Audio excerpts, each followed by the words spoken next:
নমস্কার বন্ধুরা, আজকে আমি আপনাদের সামনে আবারও একটা নতুন রেসিপি নিয়ে কিন্তু হাজির হয়ে গেছি। রুটি পরোটার সঙ্গে এই রেসিপিটা কিন্তু খেতে দারুণ লাগবে। ফ্রাইড রাইসের সঙ্গে এটা সার্ভ করতে পারেন। চিল্লি পনিরের রেসিপি শেয়ার করে দেখাবো। চলুন দেখে নেওয়া যাক আজকের এই রেসিপিটা। তো দেখতেই পাচ্ছেন একটা বোল আমি নিয়ে নিয়েছি, সেখানে আমি দিয়ে দিচ্ছি, দেখুন এটা ভাজা পনির। আপনারা নর্মাল পনিরেও কিন্তু তৈরি করতে পারেন, কোনো প্রবলেম নেই। ভাজা পনিরটা যেহেতু বড় বড় তাই আমি দুভাগ করে নিয়েছি, ছোট হলে একটা করেই করবেন। দিয়ে দিলাম অল্প একটু নুন, এটা একটুখানি ম্যারিনেশন করে নেব। তো এর মধ্যে আমি এবার দিয়ে দিচ্ছি কর্নফ্লোর। এখানে মোটামুটি 2 চামচ, বড় চামচের 2 চামচ কিন্তু কর্নফ্লোর রয়েছে, বা কর্নস্টার্চও ব্যবহার করতে পারেন সেক্ষেত্রে। এবার এর মধ্যে আমি বাকি সমস্ত ইনগ্রেডিয়েন্টসগুলো একে একে অ্যাড করে দেবো। সেক্ষেত্রে আমি দিয়ে দিচ্ছি ময়দা। এখানে 2 টেবিল স্পুন ময়দা ব্যবহার করলাম। মোটামুটি ছোটো কাপের 1 কাপ মতন দিয়ে দিচ্ছি একটা ডিম। ডিমটা দিয়ে এই পনিরটাকে আমি ম্যারিনেশন করে নেব। মোটামুটি আধ ঘন্টার জন্য এটাকে ম্যারিনেট করে রেখে দেবো। দিয়ে একটা কাঁটা চামচের সাহায্যে আমি এটাকে ভালো করে মিশিয়ে দিচ্ছি। আপনারা হাতেও মেশাতে পারেন, কোনো প্রবলেম নেই তাতে।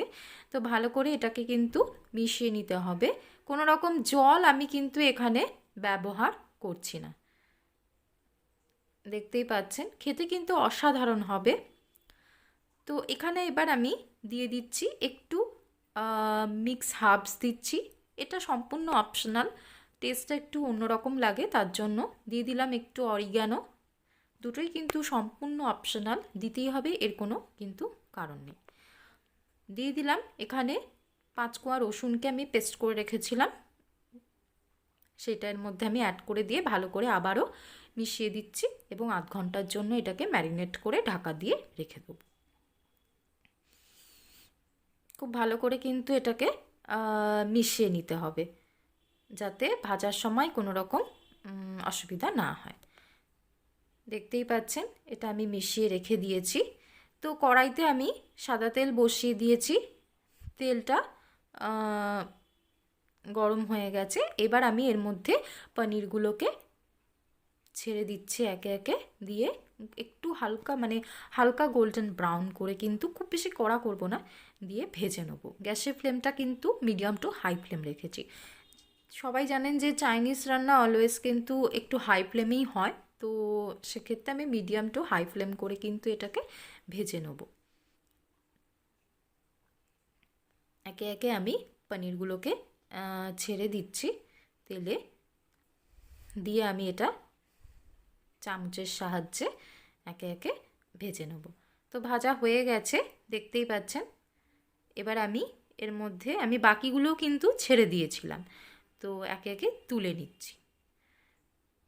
তো কড়াইতে আমি তেল কমিয়ে দিয়েছি, অতটা তেল লাগবে না, মোটামুটি 1 টেবিল স্পুন মতন সাদা তেল রয়েছে। সেক্ষেত্রে আমি দিয়ে দিচ্ছি 5টা রসুন, কোয়া রসুন আর কি, 5 কোয়া রসুনকে টুকরো টুকরো করে রেখেছিলাম, সেটা এর মধ্যে দিয়ে দিলাম। দিয়ে আমি এটা ভেজে নেব। গ্যাসের ফ্লেমটা এক্ষেত্রে আমি একদম লো করে দিয়েছি, দিয়ে আমি এটা হাই ফ্লেমে ভেজে নিচ্ছি। তো এবার আমি এর মধ্যে দিয়ে দেবো পেঁয়াজ। এটা ভাজা হয়ে গেছে, হালকা গোল্ডেন ব্রাউন করে আমি ভেজে নিয়েছি। পেঁয়াজ আর একটা ক্যাপসিকামকে, দেখুন পেঁয়াজগুলো এইভাবে কেটেছি, আর ক্যাপসিকামকেও আমি এভাবে কেটেছি, সঙ্গে একটা কাঁচা লঙ্কাকে কুচি কুচি করে রেখেছিলাম, সেটা এর মধ্যে দিয়ে ভালো করে কিন্তু ভেজে নিচ্ছি। দেখতেই পাচ্ছেন আপনারা, ভালো করে কিন্তু এটাকে ভেজে নিতে হবে। আর এক্ষেত্রে আমি গ্যাসের ফ্লেমটা একটু মিডিয়াম টু হাই ফ্লেম করে দিয়েছি, দিয়ে আমি এটা ভালো করে ভেজে নিচ্ছি। এবার আমি এর মধ্যে দিয়ে দিচ্ছি অল্প একটু সামান্যতম নুন, যাতে পেঁয়াজ আর ক্যাপসিকামটা কিন্তু নরম হয়ে যায়। তো এটা আমি ভেজে নিচ্ছি। এবার আমি এটা ঢাকা দিয়ে ভেজে নেব। 10 মিনিটের জন্য এটা ভেজে নিচ্ছি। তো দেখতেই পাচ্ছেন পেঁয়াজ আর ক্যাপসিকামটা কিন্তু ভাজা হয়ে গেছে। এবার আমি এর মধ্যে দিয়ে দিচ্ছি রেড চিলি সস, মোটামুটি 2 টেবিল স্পুন মতন রেড চিলি সস এখানে ব্যবহার করছি। এটাকে ভালো করে মিশিয়ে দিচ্ছি। স্পাইসি ব্যাপারটা কাজ করবে, চাইনিজ রান্না বুঝতেই পাচ্ছেন অবশ্যই একটু স্পাইসি হয়, নাহলে কিন্তু মোটেই খেতে ভালো লাগবে না। ভালো করে মিশিয়ে দিচ্ছি। ফ্রাইড রাইসের সঙ্গে এটা কিন্তু আপনারা সার্ভ করতে পারেন, খেতে কিন্তু অসাধারণ লাগবে। এবার এর মধ্যে আমি দিয়ে দিচ্ছি টমেটো সস, মোটামুটি 2 টেবিল স্পুন এখানে টমেটো সস ব্যবহার করছি। আপনারা চাইলে কিন্তু এখানে সয়া সসটা ব্যবহার করতে পারেন, আমি এখানে স্কিপ করেছি। তো ভালো করে এটা মিশিয়ে দিলাম।